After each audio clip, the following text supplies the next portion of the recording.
again, so I don't know why I wrote them down on 2 separate bulletin points.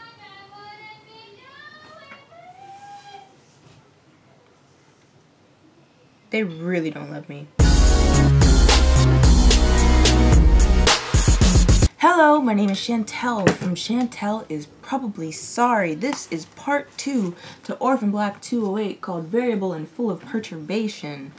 The link for part 1 will be in the description. There's a possibility that that video will be blocked because most of my videos get blocked now, which is why this is a 2-part video. In case you stumbled across this video by accident, this is part 2, meaning that my outro comments, which are my comments about the LGBTQ plus representation on this show, as well as my bonus, will be in this video, and in the part 1 will be my intro comments and the body of it, which is the rewatch / reaction. First things first, both of the lists have been updated. Many clones are many full, and Tatiana's lips have been on many people because we met Tony this episode, and Tony kissed Felix. Or they kissed each other. They kissed. So I'll start off with my thoughts pertaining to the episode, and then I will start on my conversation about representation. And of course the two might merge since this is an episode featuring a trans character. And this is a talk about LGBTQ plus representation, so I'm sure that they'll kind of melt into each other at points. So earlier in the episode, I was like, why does nobody trust Delphine?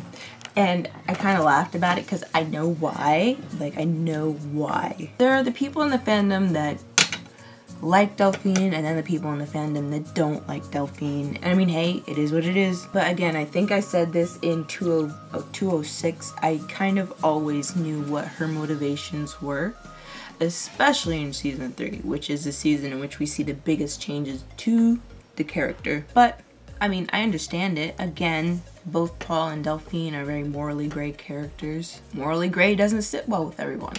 In fact, there was a point in my life where there was this show, it was The 100. I was getting fed up of The 100 because I was so tired of just watching all these shows with morally gray characters that the morally gray characters started to get on my last damn nerves. But obviously I've laid off a bit, and so now it doesn't annoy me. Like, morally gray characters don't annoy me. It's just I was being exposed to so many at one time that I was just like, well, I'm done.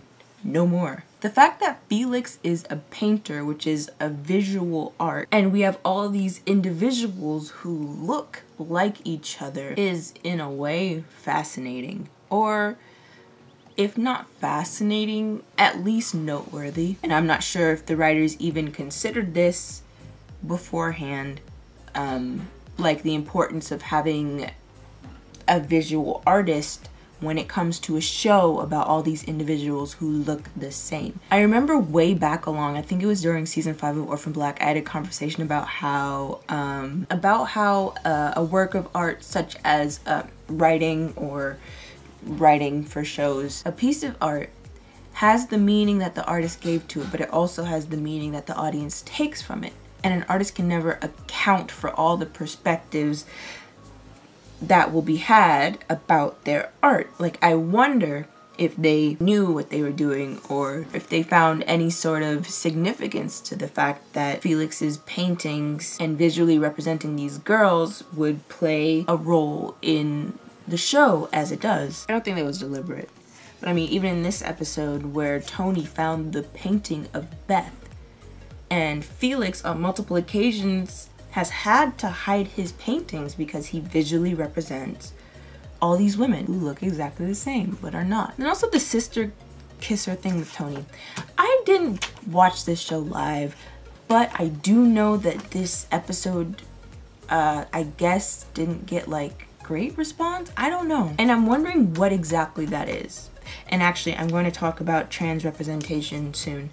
But I'm wondering if it was kind of incest vibes with Felix and Tony. I wonder if having a cis woman play a trans character had anything to do with it. I mean, I have all these possibilities in my brain, but I don't know the answer, obviously. I don't know exactly where I was going with that. I had more stuff in my brain, but I'm just gonna move on to my talk about representation because I need to get done this soon. The reason I was going to combine my conversation on stereotypes and representation is because both of these things in this show tend to walk the line.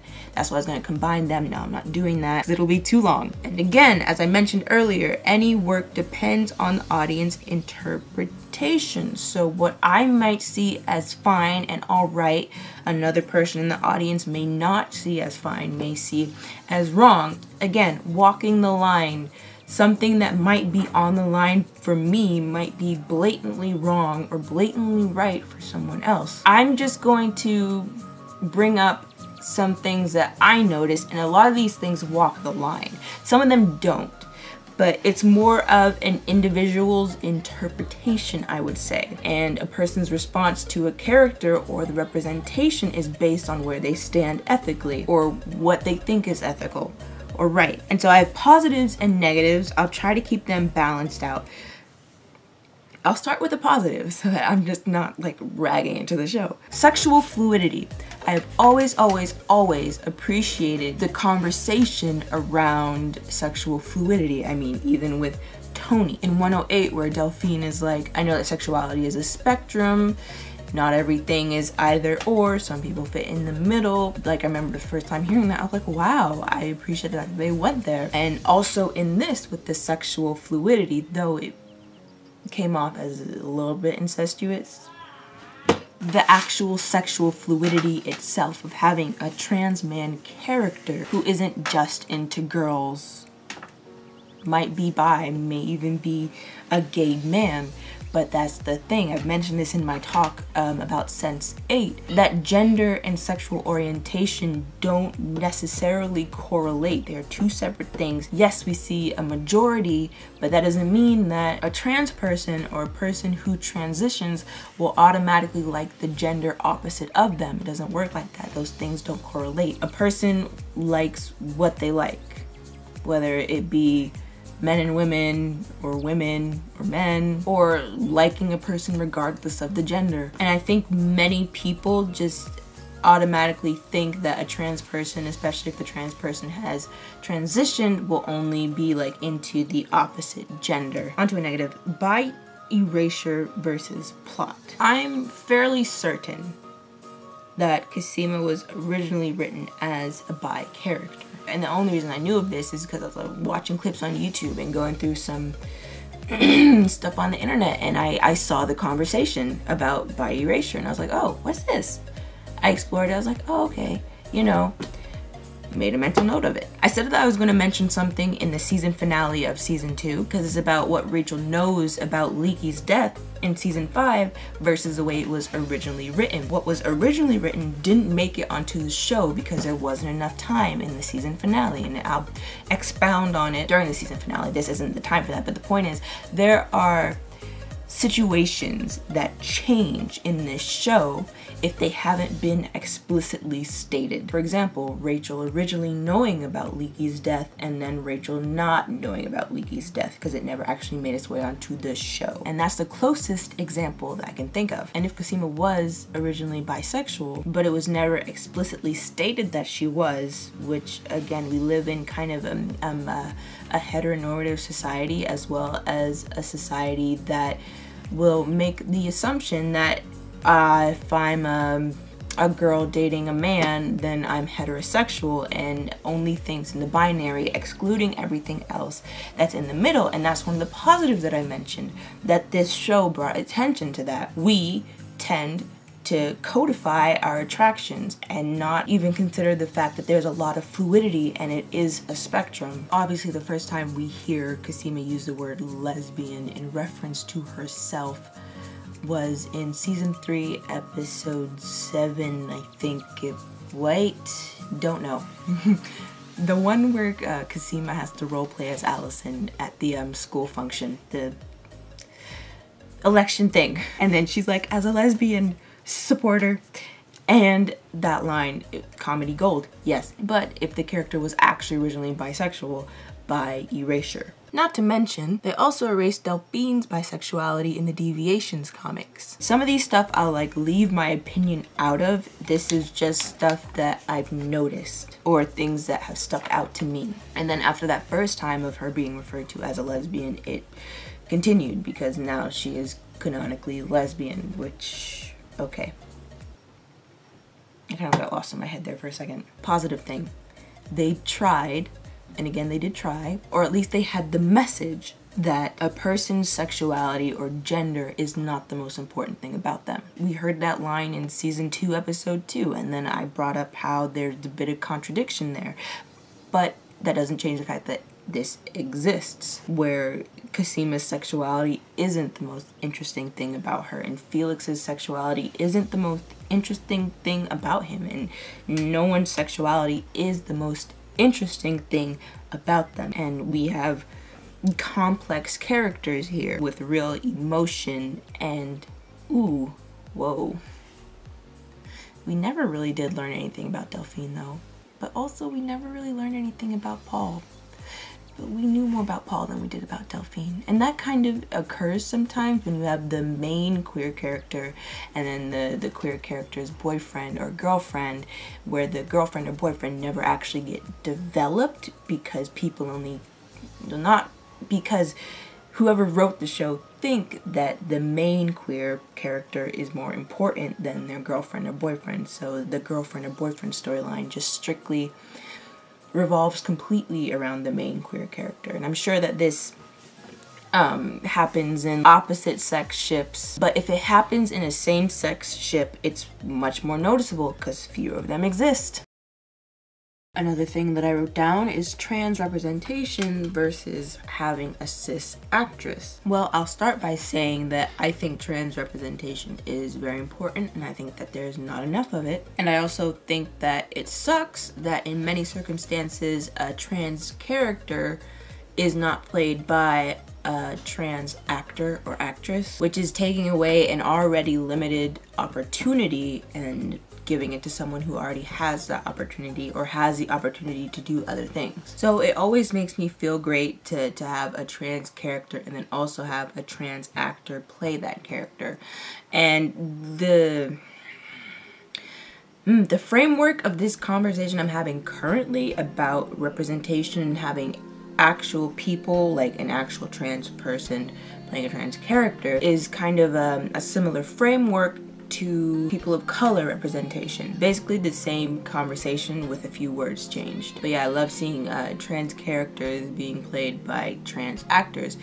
And here's that line again, okay? I think it's great that there is a trans character on the show, even though for whatever reason we only saw him once and he kind of just disappeared. And again, I don't know if that was because of negative public response. It sounded like they wanted to bring him back. Sounded like it, but then again, this show shoved so much into a short period of time that there were things that they wanted to happen that didn't happen. But at the same time, if you want to bring a character back, it's not that hard to bring a character back. I guess what was the motivation for that? Do you want to have this trans character here just to showcase this actress's abilities when we already know that she's phenomenal? Or do you care about the representation itself? Do you care about expressing the fluidity, as I mentioned earlier? And then on top of that, is it right? Is it the right thing to do? And I mean, I get the idea behind it, considering the fact that Tatiana literally plays every single clone, and that's the point, is that they all look alike. So of course they would use the same actress in order to play that character. And I know that they had like these artistic choices, like they chose not to shove all of Tatiana's long hair under a short wig. Instead they gave Tony some sort of like weird mullet thing. Excuse me. And which, I mean, hey, there's two sides to that particular argument. There might be the people who think, why would a trans man like keep his hair that long? But then there's also the other side where a person's gender expression doesn't change their identity. A trans person doesn't have to transition in order to be trans. And the thing about it is that being transgender doesn't have to have constraints or shouldn't have constraints. As in, a trans person doesn't have to be cis-passing in order to be viewed as successful, if one could even measure success in terms of transitioning. I would think it'd be more about the health and not necessarily about the physical appearance, though the physical appearance is important because of body dysphoria. Meaning, the only opinion that really matters about a trans person's physical appearance or gender expression is that trans person's. But yeah, a person's gender expression is their expression, and there's no wrong or right way to be trans.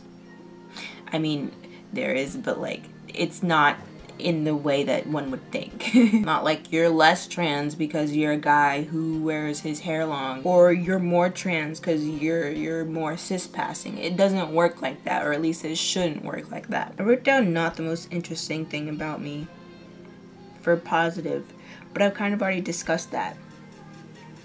Well, I guess the individuality and the not the most interesting thing about me comment, they're different. Well, they go hand in hand, so I don't know why I wrote them down on two separate bulletin points. So I guess I didn't have to write them down as two separate things. It's just, by individuality I mean that these are characters with character traits that don't solely evolve around their sexual orientation. And that's important because a person's sexuality is not the most interesting thing about them. I mean, unless you want to make it the most interesting thing about you. But speaking of this individuality, we have co-themed the representation versus the individuality. Before I continue, I would like to put this disclaimer out there, and I mean, I'll say it again. I'm just adding to a conversation. And my opinion, or my opinions, aren't the most important opinions in this conversation, especially being an outlier. I'm not a part of the trans community. I'm not speaking about these things from my own personal experience. A trans person's opinion about this would be more valid than mine. And by that I mean, when it's all said and done, the trans person's voice should be the most important voice involving that conversation. So yeah, I might have my opinions about the trans representation, whether it's good or bad, but ultimately my opinion is supposed to take the back burner.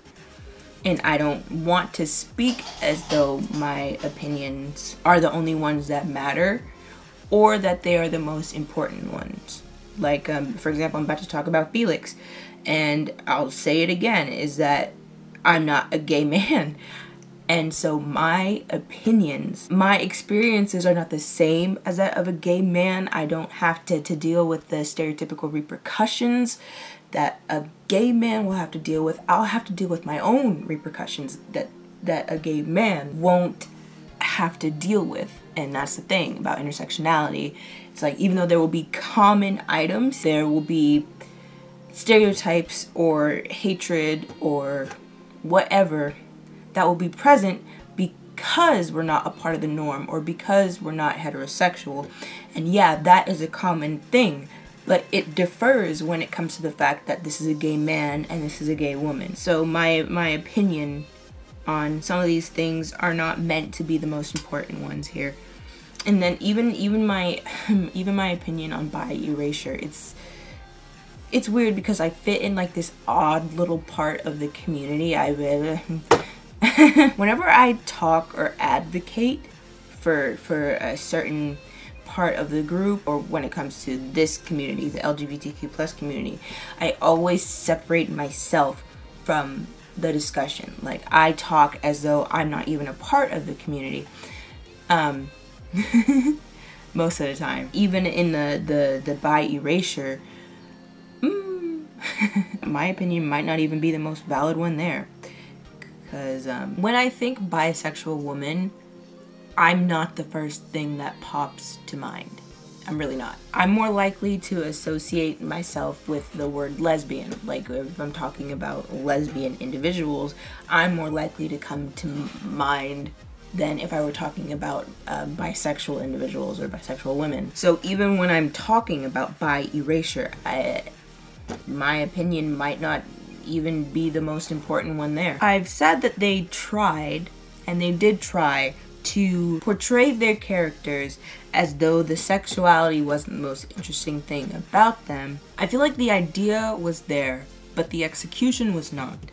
You have the characters say things like, my sexuality is not the most interesting thing about me, yet in the attempt to provide representation and to provide the audience with coping content, they wound up welding a lot of Cosima into Delphine, or Delphine into Cosima, to the point where things that should have involved Cosima individually involved Cosima and Delphine, or something that should involve one of them individually ultimately gets melded into both of them. Like how there's a Cosima and Delphine theme. And again, lines. Most of the stuff here is like walking the lines, and it's more so up to the subjective experience of the audience member to determine than it is objectively. There are some things that are just plain old objectively wrong.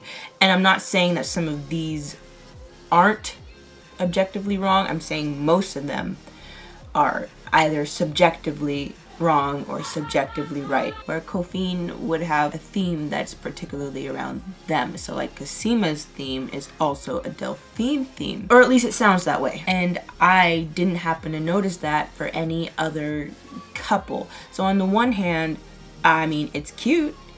It is. It's content. And then as the seasons went on, they kind of branched more into Cosima having her own individual theme. But I know that at least initially it was kind of a combined theme for both of them. Or at least it sounded like that. Or like advertising. Advertising using Cophine as an angle because, yeah, you want to attract an audience, or, you know, let people know, hey, look at us. We have these people. Come watch.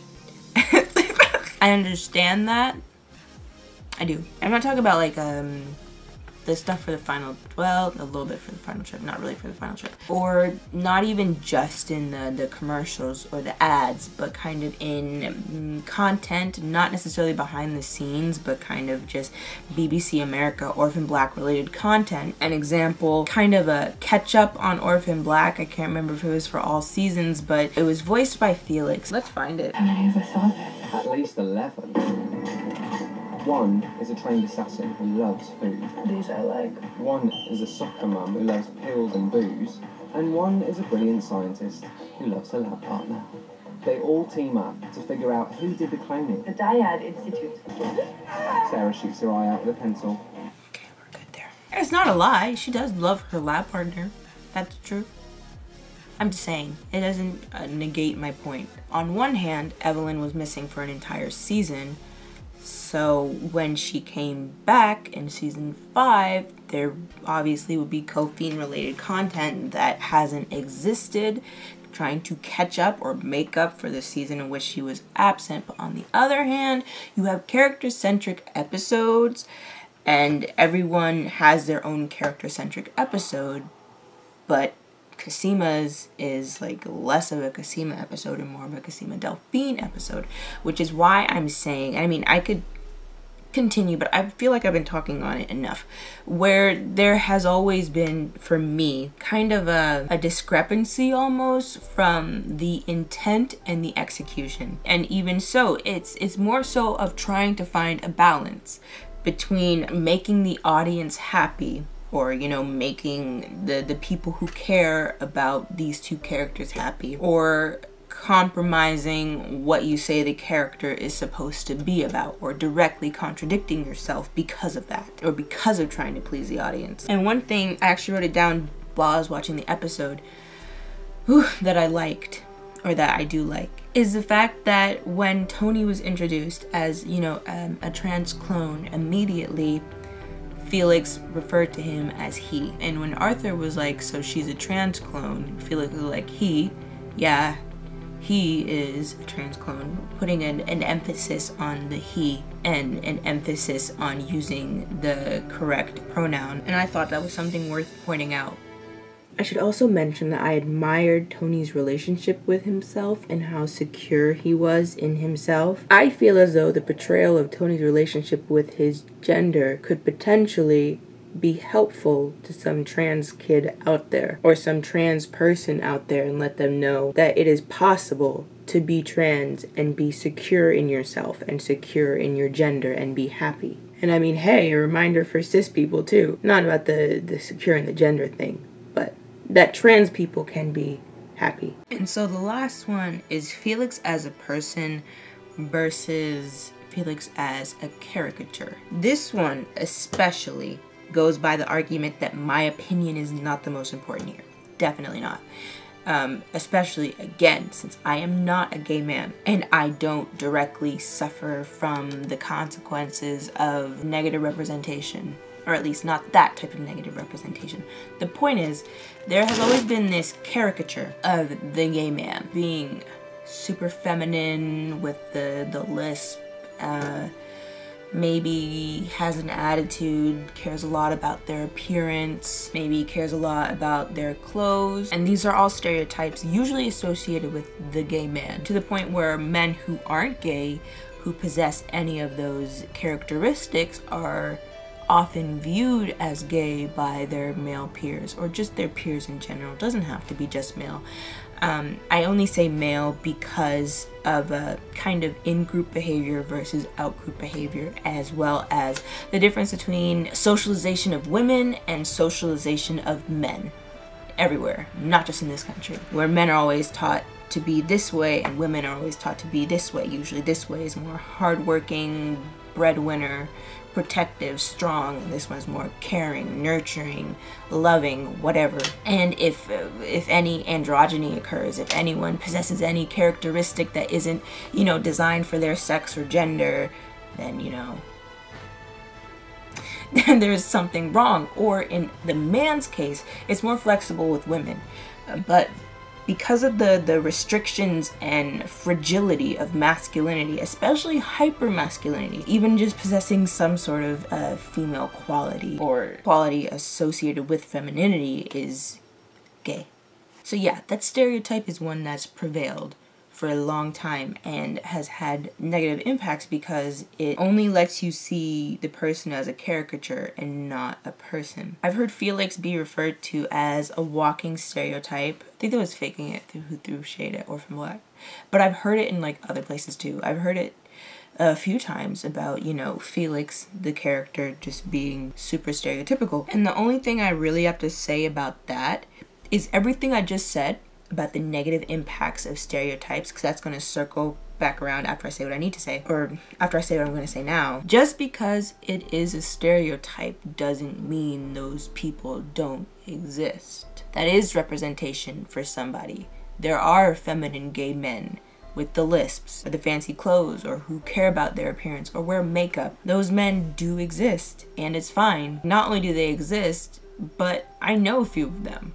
Like, I know these men, I know they exist. This is why I say that my opinion isn't the most important here. It's kind of a bit of a battle between being able to accurately represent a human being without the audience having some sort of confirmation bias or some sort of bias that reflects in the way they think of actual gay people. It's just kind of confirming stereotypical beliefs that they have in their brain. Whereas I guess it's deemed more important to have a masculine male gay character, you know, one who's just like every other guy, because that is the case, is that gay people are people and they look like every other guy, or they don't, and there's not a problem with either of those. I think it's that the society is exposed to far more of the feminine gay male stereotypes than they are the masculine gay male individual. I don't know if I finished that sentence correctly. Whereas more people know about feminine gay males than do masculine. That even makes sense. So I mean, I guess that's just it. It's kind of accurately representing a certain group of people, the people who are like Felix, or actively striving to strip that out of the media. Or not even necessarily that, it's more so bring the diversity to attention. That's actually something that this show focuses on that I was going to bring up, is the spectrum. We all fit on a spectrum. There's a spectrum of the way we express ourselves, be it in masculine terms or feminine terms or whatever it may be. I think part of it is needing people to understand and to see real people, to see actual real life human beings not as caricatures, but as real life complex human beings. And I think that is the goal there. And then there's also the fact that some would argue that he's not a complex character, that Felix isn't a complex character, and that he is a caricature, which I think it's a combination of both of those. And I'll tell you why. Because this show likes to do that. And I'll probably bring this back around in my conversation about stereotypes whenever that may happen. It's probably going to happen in season 3, where Allison, they purposely make her stereotypical. They purposely make her big and extra suburban, but they also purposely stay on the borderline. They purposely walk the line and they try not to cross it. They want to make her as big as possible without making her a full-on caricature. Just the pattern of them doing that in general leads me to believe that that is something similar that they're doing with Felix. Or if that were to be the case, if they were to straight up say that this was the inspiration for making this character this way, if they said that walking the line between person and caricature was their goal, I would believe them. I think the problem is that some people would be able to recognize when it's becoming borderline caricature, while other people would not, and would actually think that to be an actual representation of that type of person, which again circles back around to actually representing this type of person or providing a view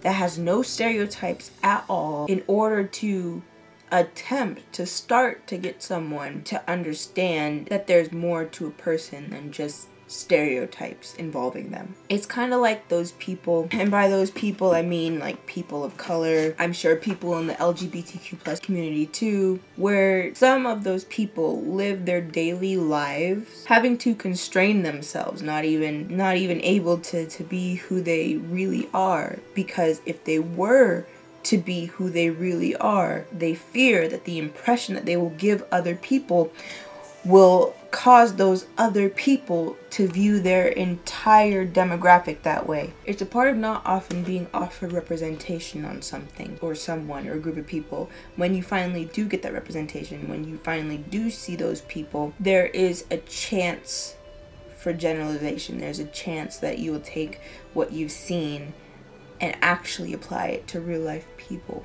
I think I'm done. No, I'm not. And I was going to talk about 310. There's not much for me to say about 310, and by 310 I mean Delphine and I wasn't a part of that situation, but I heard that it was not handled well at all. I heard that it wasn't handled well. I heard they were disrespectful.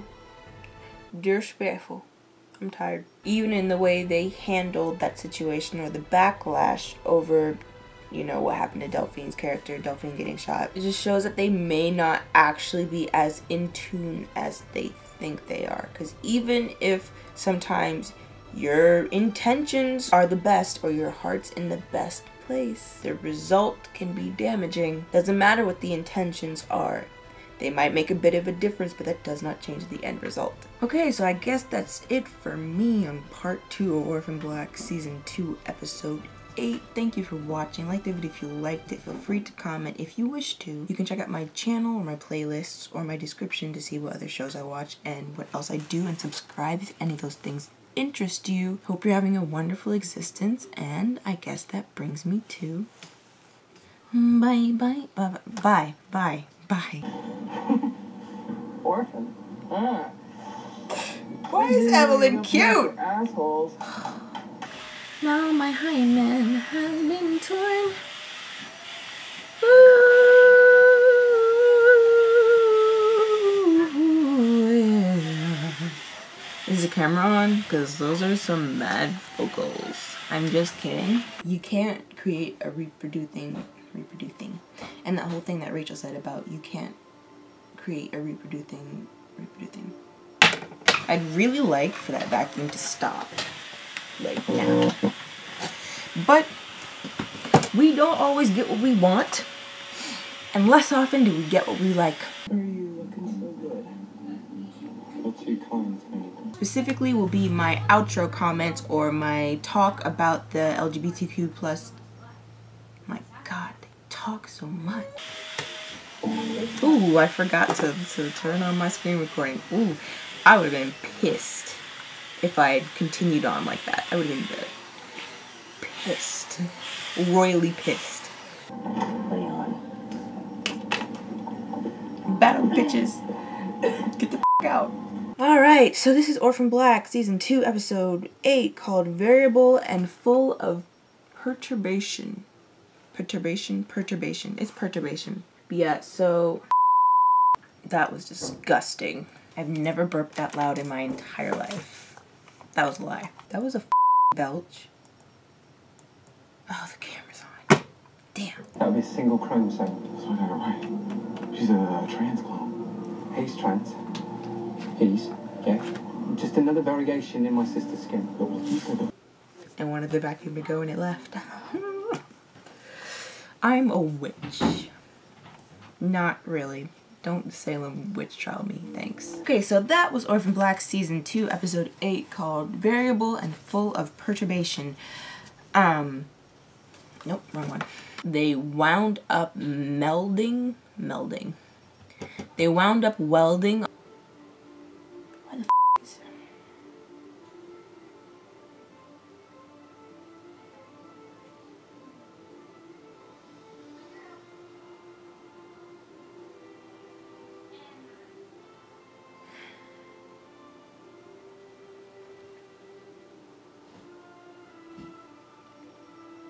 I don't have time for this shit. Create a reproducing prototype because that would be irresponsible.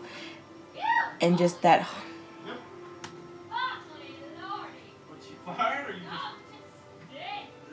A work of art has the meaning that the artist gave to it, but then it also has the meaning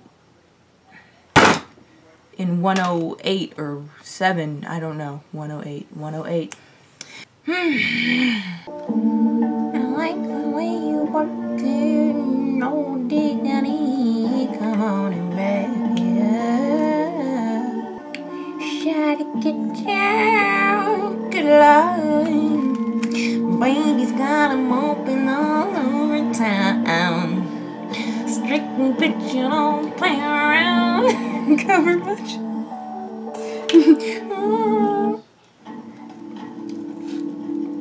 Oh God!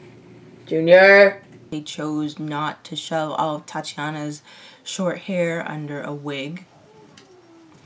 No, they chose not to shove all of Tatiana's long hair under a short wig. Instead they gave Tony some sort of like weird mullet thing. Excuse me. Well, how? You ruined my marriage. Or something that should have involved one of them individually.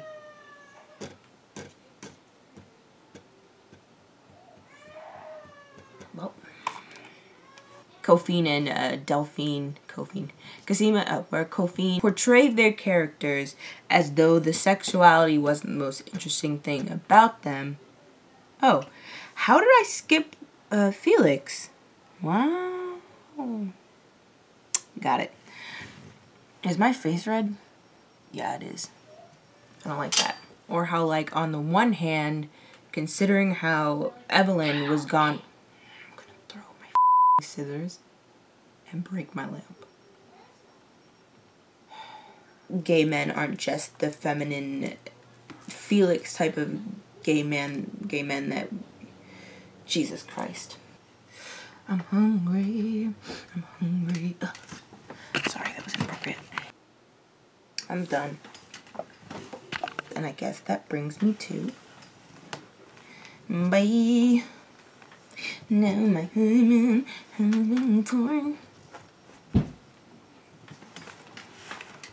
I guess that brings me to... Bye.